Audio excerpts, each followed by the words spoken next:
नमस्कार साथियों, आज मैं शाला दर्पण पर पुस्तक वितरण से संबंधित जानकारी लेके आया हूँ। इसके लिए सबसे पहले हम शाला दर्पण पर लॉगिन कर लेंगे। लॉगिन के बाद सीधे हम अपने शाला दर्पण में चले जाएं और आईडी पासवर्ड डाल के लॉगिन कर ले। लॉगिन में समय लगता है थोड़ा। ये आपका होम पेज खुल गया है। यहाँ पर आप पीओ के रूप में या विद्यालय के रूप में जो भी करना चाहते हो कार्य वो चुनाव कर ले। मान लो आप पीओ के रूप में पुस्तकों का पहले वितरण करना चाहते हैं तो पीओ टैब पे आ गए यहाँ से और सीधे आप स्कीम में आ जाएंगे। इसके अंदर फ्री टेक्स्ट बुक है, यहाँ पर आ जाएंगे। आपने पहले डिमांड कर रखी है, उसके रूप में आपको पुस्तकें वितरण की जा चुकी है और आपको प्राप्त भी हो गई है। तो जो प्राप्त हो गई है उन पुस्तकों को आप पहले क्योंकि आप पीओ हैं तो आप अपने विद्यालय, आपका स्वयं का विद्यालय सहित जो अधीनस्थ विद्यालय हैं उनको जितनी डिमांड आपने पहले मांग की थी उसके आधार पे उनको वितरण करना है। तो यहाँ पर जो है वितरण, ये आपका दूसरा टैब है, nodal distribution entry to school, अर्थात पीओ के रूप में आप विद्यालयों को उनके वितरण करेंगे। ये आपके जो अंतर्गत आने वाले विद्यालय की सूची मिलेगी। आप जिस विद्यालय को जो देना चाहते हैं वो आप दे सकते हैं। जैसे मैंने एक विद्यालय चुनाव किया और उसकी जो कक्षा लेवल है कि जिस विद्यालय को आप दे रहे हो उसमें कक्षा 1 से 8 के अंदर आता है, 9 से 12 के बीच का है, वो आप दे सकते हो। जैसे ये मैंने चुनाव किया 9 से 12 का, तो यहाँ पर आपकी जो प्राप्ति है वो लिस्ट खुल जाएगी। आपके नोडल ने आपको जो दी है, ब्लॉक नोडल ने आपको जो दी है उसकी संख्या आ जाएगी और आपने डिमांड कितनी की थी उसकी संख्या आ जाएगी। पहले की शेष और वर्तमान में जो प्राप्त हुई है उसकी कुल संख्या आपको यहाँ पर प्राप्त हो जाएगी। दोनों प्राप्त होंगी तो आप अपने पास एक लिस्ट ही होगी जो आपको नोडल से पुस्तक मिली होगी, उस समय आपको दी होगी कि आपको फला विषय की, फला कक्षा की, फला पुस्तक इतनी संख्या में प्राप्त हुई है। उससे आप पहले मैच कर लें। यहाँ पर ये आपके जो है, जैसे यहाँ कक्षा 9 है तो ये इंग्लिश है, बिहेव, और ये कह रहा है कि कुल नोडल स्टॉक गत वर्ष की जो शेष अवितरित नई पुस्तकें, गए साल आपने जो नई पुस्तकों में से जो शेष बची है वो, और अभी नोडल से जो प्राप्त हुई है पुस्तकें वो पुस्तकें।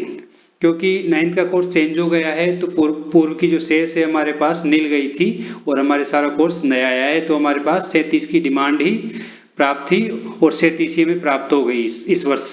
पिछला कुछ भी शेष नहीं है, इस वर्ष 37 प्राप्त हो गई और डिमांड भी यही है। मतलब 37 मांग की थी, 37 प्राप्त हो गई। और अब हम जिस विद्यालय को देंगे तो कितनी देनी है आप उसको उसकी डिमांड के अनुसार दे सकते हैं। जैसे मेरे नोडल में कक्षा 9 की कक्षा केवल मेरे विद्यालय में चलती है, अन्य विद्यालय 8वीं तक या 5वीं तक है, तो जाहिर है कि ये 37 की 37 पुस्तकें मैं अपने स्वयं के विद्यालय को वितरित कर दूंगा। जैसे ही हम यहाँ सेव दबाएंगे तो जो 37 पुस्तकों का वितरण है वो मेरे विद्यालय की उस पर शो हो जाएगा सक्सेसफुल। और यहाँ पर जो स्टॉक है वो 0 हो गया। यहाँ देखिए ये 0 स्टॉक हो गया और मैंने ये यहाँ पर अपने विद्यालय को 37 वितरित कर दी। ये सेव हो गया। अगर आप इसमें कोई बदलाव है तो आप यहाँ से रीसेट कर सकते हैं। और यदि दूसरी बार फिर पुस्तक आ जाती है, मान लो कि इस बार आपने 37 डिमांड की थी, 25 आई है, तो 25 यहाँ वितरित कर दी तो यहाँ 0 हो जाएगी। लेकिन अभी आपको 12 और चाहिए तो 12 बाद में आती है, तो फिर आप यहाँ 25 और 12 दोनों जोड़कर 37 कर दीजिए और इसको पुनः सेव कर दीजिए, तो आपका 37 में से 37 वापस हो जाएगा। इस प्रकार आप प्रत्येक विषय को और प्रत्येक कक्षा को यहाँ से जो आपको पुस्तक डिमांड की थी वहाँ भर दें और जहाँ 0 है वहाँ कुछ न करें। ये अन्य विषय हैं। यहाँ पर जो विषय वही आएंगे जो आपने मांग के समय प्रोफाइल टैब में जो चूज किए थे। यदि कोई विषय छूट गया हो तो उसकी पुस्तक आपको प्राप्त नहीं हुई होगी, इस चीज़ का ध्यान रखें। तो ये आपका ये हो गया। आप यहाँ से वापस दूसरा विद्यालय रीसेट कर सकते हैं। ये दूसरा विद्यालय रीसेट करेंगे तो दूसरा विद्यालय आ जाएगा। जैसे यहाँ से दूसरा विद्यालय लिया, उसके लिए कक्षा ये ले ली, कक्षा ये लेते ही आपके पास उसकी ये जानकारी आ गई है। कुछ पुस्तकें ऐसी है जो हमारे यहाँ संचालित नहीं है, तो उनके बारे में 00 है। जो पुस्तकें हमारी चलती है उनकी संख्या ही आपको दिखेगी। जो संचालित है उस पुस्तकों में अगर प्राप्त नहीं हुए तो यहाँ 0 आएगा और यहाँ पर आपकी डिमांड आएगी। यहाँ पर कुछ पुस्तकें ऐसी है जो वर्तमान में गत वर्ष की चल रही है, उनकी संख्या आएगी और आगे से जो प्राप्त नहीं हुई है वो संख्या कम रहेगी। इसका मतलब कुछ पुस्तकें आपको प्राप्त नहीं हुई है। तो इस आधार पर आप अपने विद्यालय जो अधीनस्थ हैं उन सबको वितरित कर सकते हैं। वितरण करने के बाद आप में वापस टैब पे जाके देख सकते हैं कि आपके विद्यालय में जो पुस्तकें प्राप्त हुई है वो वितरण योग्य कितनी है। लेकिन अभी फिलहाल क्या है कि जो बच्चे हैं वो कोविड-19 के तहत विद्यालय नहीं आ रहे हैं, तो विद्यालय द्वारा छात्रों को वितरण का टैब प्रारंभ नहीं किया गया है। इसके अलावा आप पीओ के रूप में डिमांड कर सकते हैं नोडल से, और या दूसरे जो नोडल है उससे डिमांड कर सकते हैं। ये ब्लॉक नोडल से डिस्ट्रीब्यूशन हुआ है उसका है। ये नोडल रिपोर्ट अवेलेबल है, प्रत्येक नोडल पर कितनी कितनी पुस्तकें अभी वर्तमान में है, शेष है या दिखाई दे रही है वो है। ये nodal book transfer to other nodal, मान लो हम यहाँ से ट्रांसफर कर सकते हैं दूसरे के, या दूसरे से हम डिमांड कर सकते हैं, तो उसके रूप में यहाँ पर ये टैब दिए हुए हैं। ये आपने नोडल पे जो डिमांड की थी उसकी टैब है कि आपने कितनी डिमांड की थी। यदि आपके पास नहीं है तो यहाँ से आप उसको प्रिंट ले सकते हैं कि आपने इतनी डिमांड की थी। जब विद्यार्थियों का टैब प्रारंभ होगा तो वहाँ पर आपका स्कूल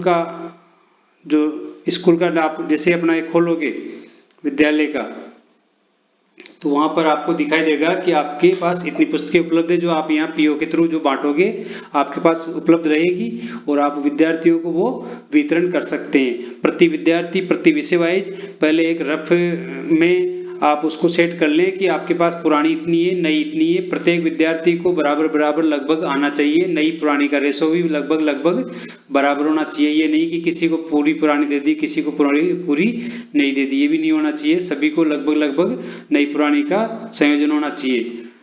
तो यहाँ पर अभी ये स्टार्ट नहीं हुआ है,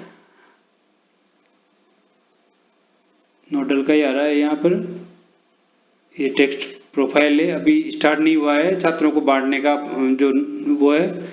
वो जैसे होगा तब दूसरा वीडियो जारी कर देंगे। और ये आप अभी सब जो पुस्तकें प्राप्त हो गई है वो बांट दीजिए ताकि आपके यहाँ पर जो स्टॉक है वो बोलता रहे, और अगर शेष रहेगा तो उसके रूप में आपको आगे से और बुक्स प्राप्त हो सकती है। तो बने रहिए अगले वीडियो के लिए, और चैनल को सब्सक्राइब जरूर करें, लाइक करें। यदि कोई कमेंट हो तो वो कमेंट बॉक्स में जरूर करें। धन्यवाद। और डिस्क्रिप्शन में और दूसरे वीडियो की लिंक दे रखा है, उनको भी आप देखें कि आपके महत्वपूर्ण के हो सकते हैं वो। Thank you.